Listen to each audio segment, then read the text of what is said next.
Nikiwaambia kwamba vijana wa Kitanzania wote ni wajinga, hamna akili, mtasema mimi ni watukana. Iko hivi. Nauliza swali moja. Wale wote waliokuwa wanahamasisha maandamano, wakina Mange Kimambi, wakina nani na wengineo na wengine, kuna ndugu yoyote ambaye ameripotiwa amekufa kwenye maandamano?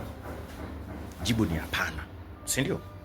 Lakini nyinyi ambao mlikuwa mnahamasishwa, mmeenda kuandamana, kuna mtu kapoteza mjomba, kapoteza shangazi, kapoteza baba, kapoteza ndugu, wengi wamepoteza ndugu zao. Lakini wale watu ambao walikuwa wanahamasisha maandamano, wao hamna mtu aliyepotea hata mmoja, hamna mtu aliyepata madhara yoyote. Tena wengine, cha kushangaza, hawapo nchini kabisa hapa. Wanaohamasisha maandamano hawapo, wako huko nchi za ughaibuni huko. Lakini nyinyi ambao vijana wa Kitanzania ambao hamna akili, zero brain, hopeless, takataka nyinyi, wewe uko tayari kwenda kuandamana, kwenda kupoteza maisha yako.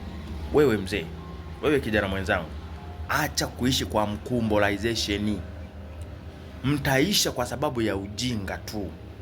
Halafu suluhisho haiji kwa kutumia nguvu.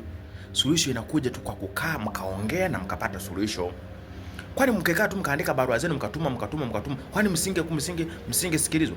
Mpaka mtumie nguvu. Mpaka mtumie nguvu ndio mpate suluhisho. Vijana, acheni utaira, acheni uzwazwadu.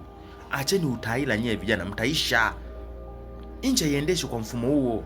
Maamuzi hayafanywi kwa mfumo huo, kwa lazima. Hata kama ni baba yako, wewe kama baba, nifanyie kitu, utaomba, mwisho wa siku atakusikiza, atakutekelezea. Lakini mnataka nchi muiendeshe mnavyotaka. Hamna nchi inayoendeshwa kwa nguvu hata siku moja. Hamna lazima kwenye kutatua tatizo. Tatizo linatatuliwa kwa utaratibu. Sasa tunaelewana vizuri. Nadhani mnanipata vizuri. Acheni ujinga. Wanaohamasisha wao hata hapa Tanzania hawapo. Endeleeni kuandamana, endeleeni kuhamasishana tu ujinga.